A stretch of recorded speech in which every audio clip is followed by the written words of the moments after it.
श्रीराम समर्थ। गोपाल कृष्ण भगवान की जय। प्रभु श्री रामचंद्र भगवान की जय। पवन सुत हनुमान की जय। रामदास स्वामी महाराज की जय। जय जय रघुवीर समर्थ। आज आपण 30वा श्लोक पाहतो आहोत। समर्थाची या सेवका वक्र पाहे, असा सर्व भूमंडळी कोण आहे। जयाची लीला वर्णिती लोक तिन्ही, नुपेक्षी कदा रामदासाभिमानी।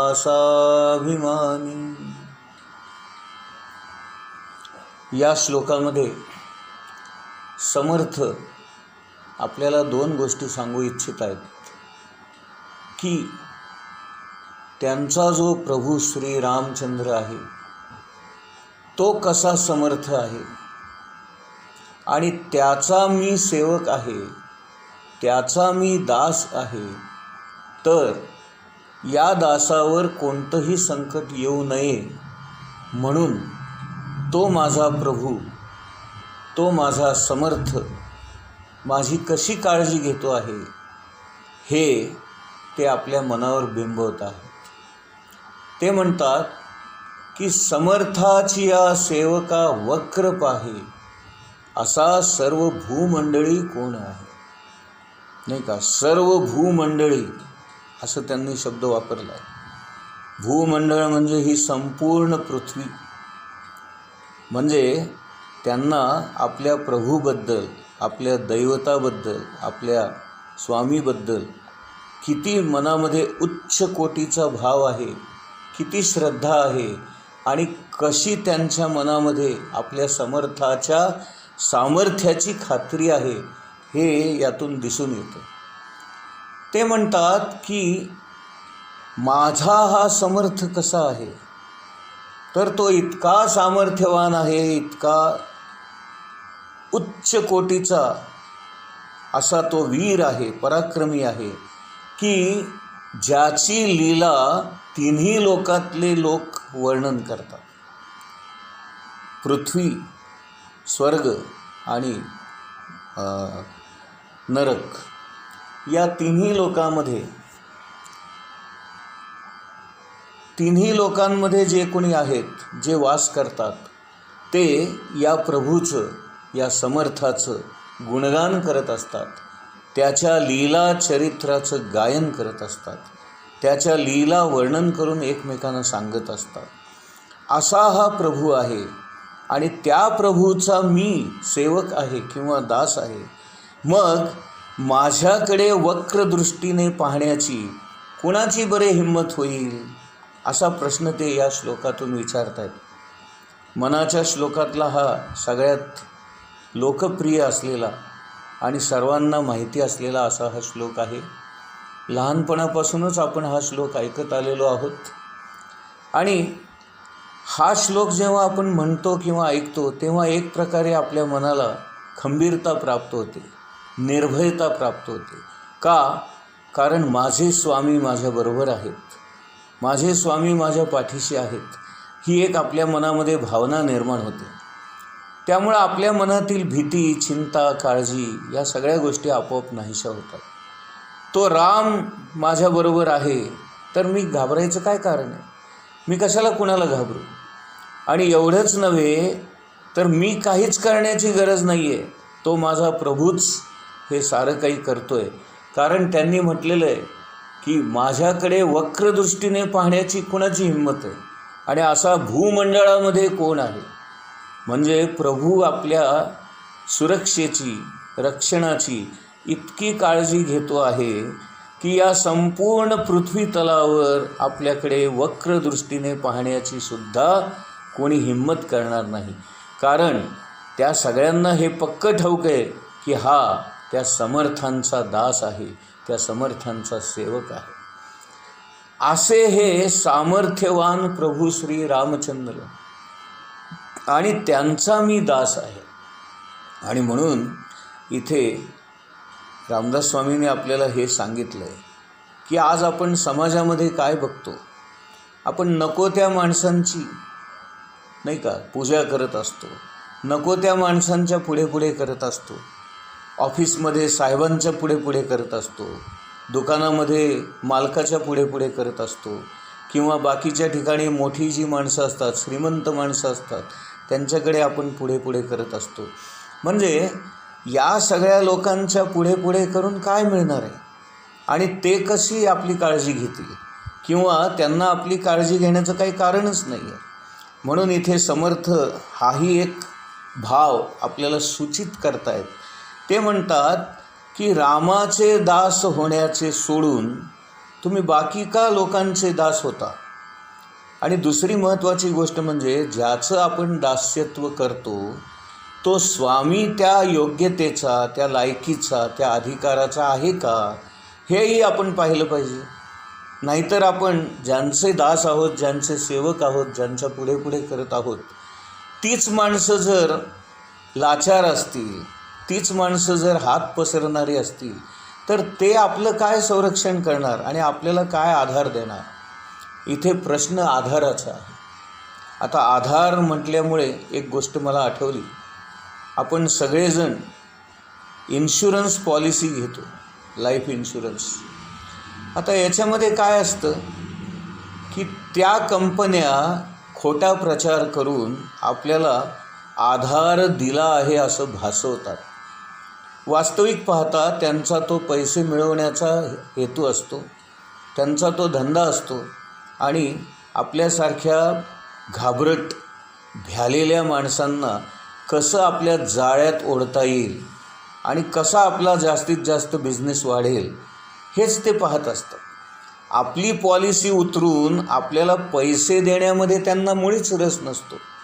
उलट आपल्याकडून हप्ते कसे वसूल होतील आणि आपण कसे जास्तीत जास्त त्यांच्या पॉलिसीमध्ये पैसे भरू हेच ते पाहत असतात.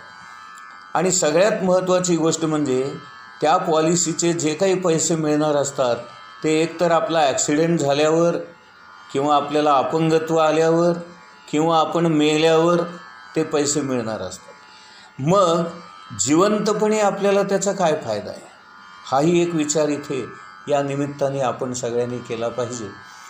तर पॉलिसीच उघडायची असेल किंवा आधारच शोधायचा असेल तर या नकली किंवा तकलादू गोष्टींचा आधार का आपण घ्यायचा. म्हणून इथे रामदास स्वामी म्हणतात आधारच घ्यायचा असेल तर त्या समर्थाचाच आधार घ्या. रामदास स्वामींनीच दुसऱ्या एका ठिकाणी म्हटलेलं आहे, आम्ही काय कुणाचे खाणार, तो राम आम्हा देणार.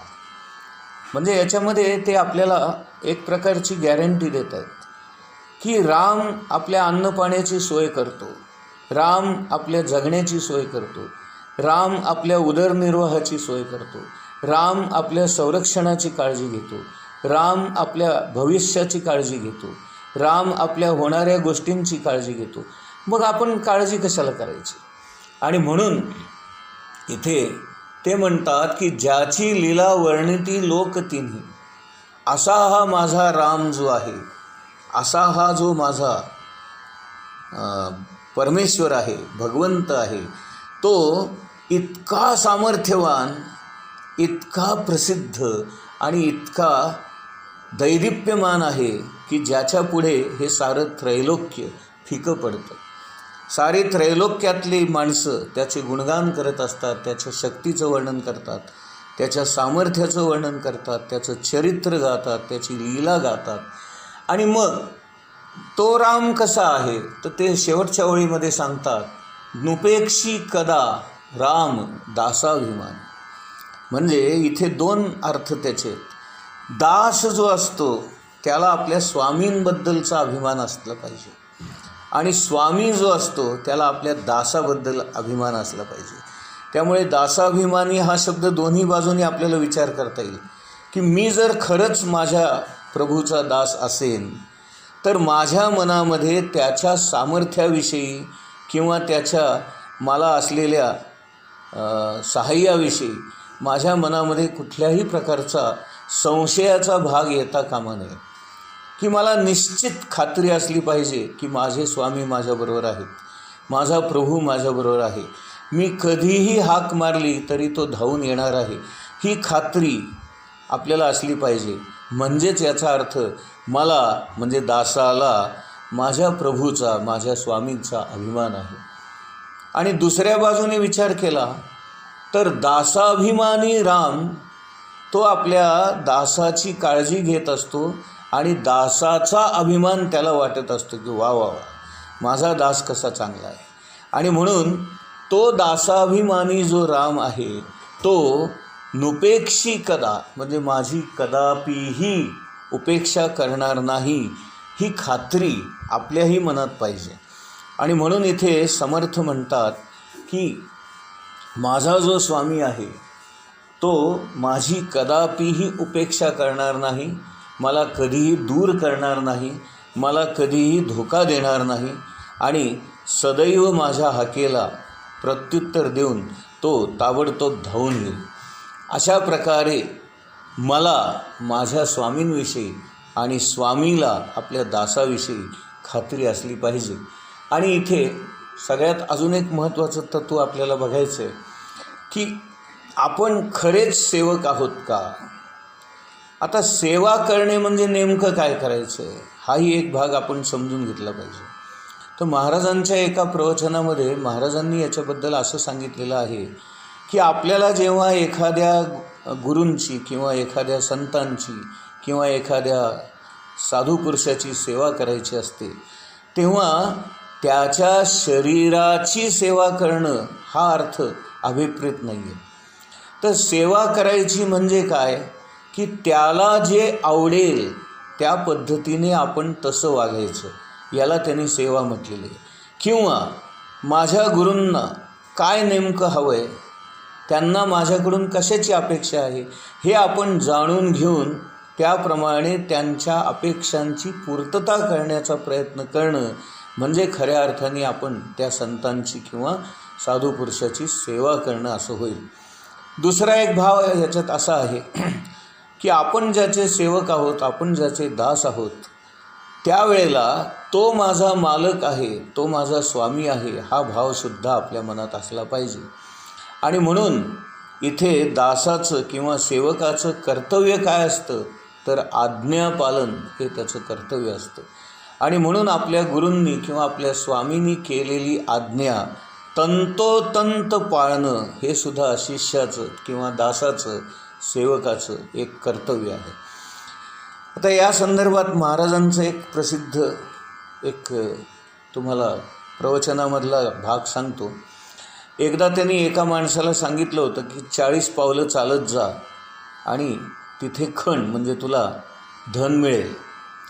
तर ह्या माणसाने विचार काय केला, 40 पावलं गेल्यानंतर धन मिळणार आहे तर 20 पावलावरच आपण जर खोदलं तर आपल्याला लवकर धन मिळेल, मग 40 पावलं चालण्याचे श्रम वाचतील आपले.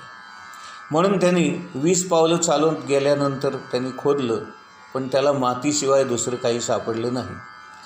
दुसरा एक शहाणा भक्त होता, तो म्हणतात त्याने असा विचार केला की 40 पावलावर जर अमकं धन मिळत असेल तर 80 पावलावरती त्याच्या दुप्पट नाही का मिळणार. म्हणजे मग मी 80 पावलं जर चालत गेलो आणि तिथे जर खणलं तर महाराजांनी सांगितल्यापेक्षा मला दुप्पट धन मिळेल, असा त्याने आगाऊपणाने विचार केला. आणि त्याच्याही हाती मातीशिवाय काही लागलं नाही.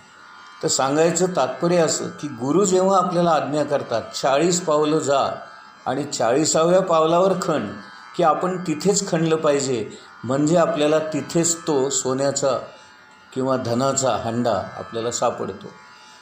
गुरुचरित्रामध्ये एक कथा अशी आहे की गुरु एकदा एका गरीब ब्राह्मणाच्या घरी भिक्षेला गेले होते. त्या ब्राह्मणाच्याकडे काही नव्हतं आणि एकमेव घेवड्याचा वेल त्याच्या दारामध्ये होता आणि त्या घेवड्याला आलेल्या ज्या काही 4-5 शेंगा येतील, 10-20 शेंगा येतील तेवढ्याच तो उकडून खात असे आणि आपला उदरनिर्वाह करत असे. आणि ज्या दिवशी हे गुरु त्या गरीब ब्राह्मणाच्या घरी भिक्षेसाठी गेले तो म्हणाला, देवा तुम्हाला द्यायला काहीच नाही आहे हो माझ्याजवळ. तर गुरु म्हणाले, तुझ्या दारातला हा घेवड्याचा वेल आहे, तो उपटून दे मला. आता इथे गंमत बघा, एखाद्याने विचार काय केला असता, एकमेव माझ्या दारात वेल आहे, त्याच्या शेंगा खाऊन मी जगतो आहे, आणि जर तोच वेल मी उपटून जर यांना दिला तर उद्यापासून मी काय खाऊ, असा एखाद्याने विचार केला असता. पण गुरु आज्ञा पालनाचं महत्त्व त्या ब्राह्मणाला माहीत असल्यामुळे त्याने मागचा पुढचा विचार न करता तो घेवड्याचा वेल उपटून त्या गुरूंच्या झोळीमध्ये भिक्षा म्हणून टाकला. तेवढ्यात काय आश्चर्य, जिथून तो वेल उपटला होता त्या वेल उपटण्यामुळं जी माती बाजूला झाली त्याला खाली तिथे मोहरांनी भरलेला हंडा सापडला आणि त्या माणसाचं आयुष्य बदलून गेलं. म्हणजे सांगायचा मुद्दा असा असतो की आपले स्वामी आपली परीक्षा पाहत असतात, ते आपल्यावर कृपा करणारच असतात, पण आपण सुद्धा त्या योग्यतेचे आहोत का, आपण त्यांचं ऐकतो का, आपण खऱ्या अर्थाने त्यांचे सेवक आहोत का, ही परीक्षा ते करतात आणि मगच आपल्याला सहाय्य करतात. जय जय रघुवीर समर्थ.